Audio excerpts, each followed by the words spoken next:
В сентябре наступление немецких войск на Кавказе затормозилось. Одетые, в отличие от врага, в обычные шинели, телогрейки и сапоги, советские солдаты дрались буквально за каждый камень. Самой большой проблемой для наших войск в те дни была доставка в горы боеприпасов и продовольствия. Наши артиллерийские лошади, их не хватало на один рейс. Они непривычные, специальных седел не было. И поэтому одной ходки было достаточно, чтобы вся шкура была на земле. Ты представляешь? И когда они возвращались, вот глядеть на эту подыхающую, вот сожмется лошадь, вот, и гниет. Ну, приходилось просто сбрасывать, бросишь гранату, чтобы не мучилась. Это были дикие условия. Это даже уму никогда бы никому не пришла мысль, что там действительно возможна война. Она шла беспощадно. 19 сентября 1942 года начались бои на подступах к Владикавказу, который тогда назывался Орджоникидзе. За ходом этой битвы с напряжением следили не только в Москве и Берлине, но и в Лондоне. Черчилль постоянно спрашивал Сталина о судьбе города. В случае падения Орджоникидзе Гитлер получал свободный выход в Закавказье по военно-грузинской дороге. Остановить его продвижение на Тифлис, Баку и Ближний Восток было бы просто нечем. В октябре гитлеровская артиллерия уже обстреливала пригороды осетинской столицы. Самая страшная мина, когда падает. Снаряд тоже, когда падает, у него идет вперед больше осколков, чем назад, понимаете? А ты сидишь в траншее, ты не боишься там. А еще мы делали листья норы. Не знаете, что такое листья нора? Вот траншея выкопана, да? И тут выдалбливали нишу, чтоб там спать, лежать. В летнее время, конечно. И начинается обстрел туда раз, в эту листью нору. И пускай стреляют. В нескольких километрах от Владикавказа стоит памятник младшему сержанту войск НКВД Петру Барбашову. Осенью 1942 года, задолго до подвига Александра Матросова, в бою усиления «Гизель» он закрыл грудью амбразуру вражеского ДОТа. В боях за Владикавказ его подвиг повторил младший лейтенант Гужвин. По словам ветеранов, в Северной Осетии за каждую высоту они дрались как за последнюю. Командир дивизии говорит: мне нужно взять эту высоту, приказ. Вот мы 90 человек разведчиков ночью втихую подползаем, бросаем 90 сразу противотанковых гранат. А вы знаете, противотанка это же мгновенно действие. Это еще котится РГД. А противотанка вот коснулась земли и взорвется.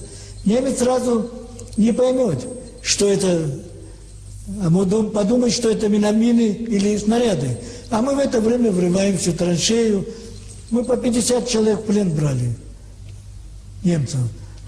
В дневнике убитого в Северной Осетии немецкого офицера было записано: «Мы ведем борьбу за эти километры больше, чем за всю Францию. Русские стоят, как гранитные скалы проклятых Кавказских гор». Здесь, в небе Северной Осетии, наши летчики трижды повторили подвиг легендарного Николая Гастелло. 18 ноября 1942 года гвардии лейтенант Василий Шамшурин направил свой пылающий штурмовик Ил-2 на колонну вражеской бронетехники. Было ему всего 22 года. За этот подвиг он был удостоен посмертно звания Героя Советского Союза.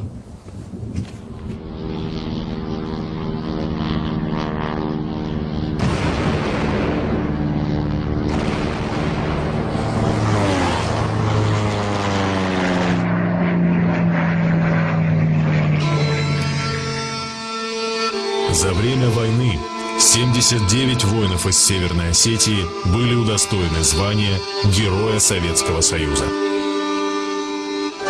В 1942 году гитлеровские специалисты психологической войны пытались посеять межнациональную рознь среди народов Кавказа. Пропаганда велась с помощью листовок, газет и громкоговорителей. Однако в Северной Осетии их усилия оказались тщетны. У меня в роте тогда были представители различных национальностей.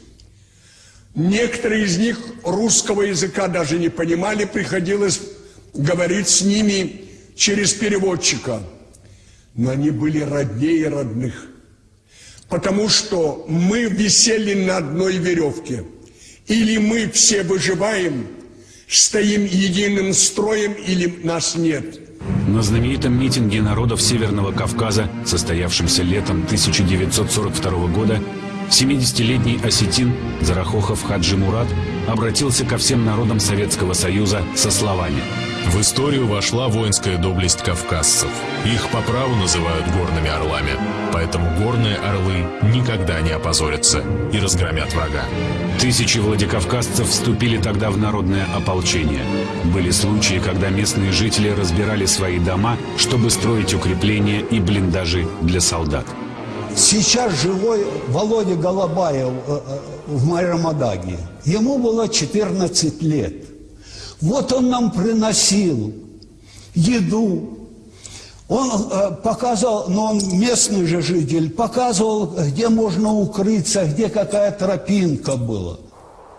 2 ноября 1942 года отдельные немецкие разведгруппы уже проникли на западные окраины Орджоникидзе. А один из отрядов даже занял господствовавшую над городом гору Лысую. Но это была последняя, крайняя юго-восточная точка Советского Союза, куда смогли дойти войска вермахта. Дальше враг не прошел. Немцев удалось остановить всего в 2 километрах от центра Владикавказа. Сегодня этот рубеж обозначен символической пирамидой из 3 линеек.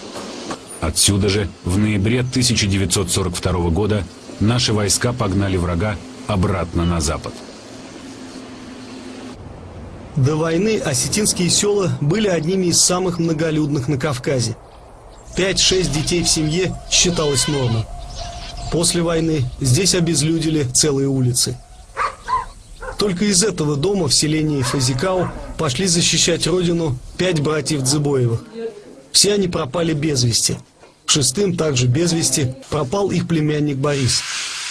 Уже 65 лет родственники пытаются отыскать хоть какие-то их следы или могилы.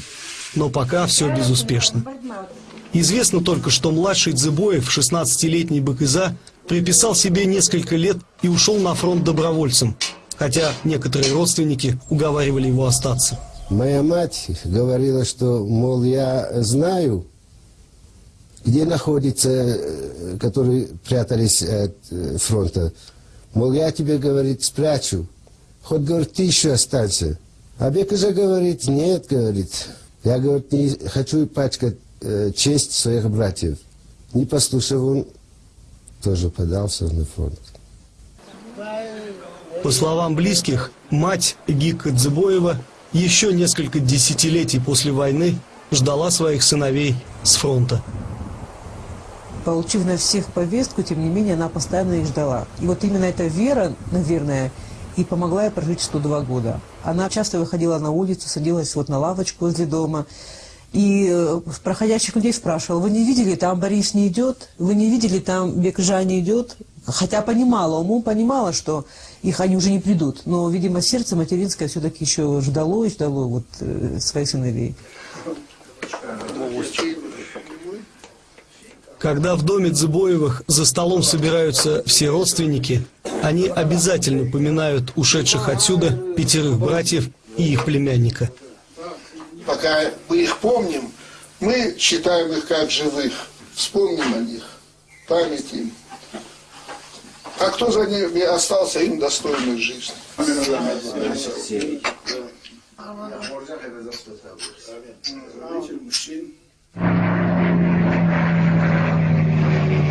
15 осетинских семей потеряли на фронтах Великой Отечественной войны по 5 сыновей.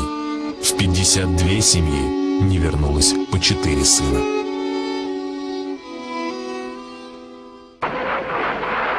Когда в ночь с 7 на 8 августа 2008 года грузинские войска по приказу президента Саакашвили начали расстреливать спящий Цхинвал, многие ветераны Великой Отечественной войны, воевавшие на Кавказе, плакали от ужаса и боли. Это была пощечина всем, кто когда-то проливал кровь ради того, чтобы на родной земле никогда не рвались бомбы и снаряды. За 3 месяца до нападения бывшая медсестра 2-го Украинского фронта Любовь Харитоновна Газаева получила в подарок от России долгожданную машину. Ради нее она много лет простояла в очереди. Больные ноги слушаются все хуже. Но радость ее была недолгой. Эту машину несчастную я ждала почти 60 лет. Получила долгожданную эту радость, конечно. Было много радости, даже со слезами. Но ненадолго я этой машиной пользуюсь. Всего это ровно 3 месяца. С 7 на 8 снаряд сорвался прямо под воротьми. И машину мою разорвали с этими стервятниками, несчастными грузинами, будь они прокляты. И радость моя оборвалась. А мне сейчас машина крайне нужна. Видите, как я хожу. Еле передвигаюсь, а ходить надо. 87 лет мне уже. Мне сейчас она нужна, пока я на земле хожу. Не могу своими ногами уже ходить, а надо ходить. В августе 2008 года среди свежих могил на Цхинвальском кладбище появилась и могила ветерана войны Василия Егорыча Кулиджанова. 9 августа грузинский танк выстрелил в его дом с 40 метров. Получив тяжелейшие осколочные ранения, защитник Сталинграда умер на руках собственного сына. Вот этот пиджак, который у меня в руках, это самое дорогое, что осталось от памяти моего отца. Он был активным участником Великой Отечественной войны. Он прошел и Курскую, и Дугу. Он защитник Сталинграда, он был танкистом, механиком, водителем. Я вот как перенес ее смерть, я даже не знаю. Очень обидно, очень. Бедный, вот раненый, когда он был, он сказал, что, говорит, со мной танк, говорит, опять меня, да? Я, говорит, наверное, там, говорит, фашистов не добил, и здесь фашисты, говорит, меня добили. Уже, говорит, дома. Мне отец сказал перед смертью, люби, говорит, друзей, наши друзья, говорит, оказались русские, говорит, которые нас спасли, говорит. И внуков, и правнуков учи, говорит, только с русским народом, и нам не с кем, говорит, больше жить, только с русским народом. Ночью 8 августа грузинский град попал в дом ветеранов 2-го Белорусского фронта Косты Маргиева. Полностью восстановить разрушенное старику до сих пор так и не удалось. Но единственное, о чем он попросил нашу съемочную группу, это записать его привет однополчанам и всем ветеранам, живущим в России. Кто еще жив, им хочу передать горячие приветы, душевные. И пусть помнят, как мы воевали вместе.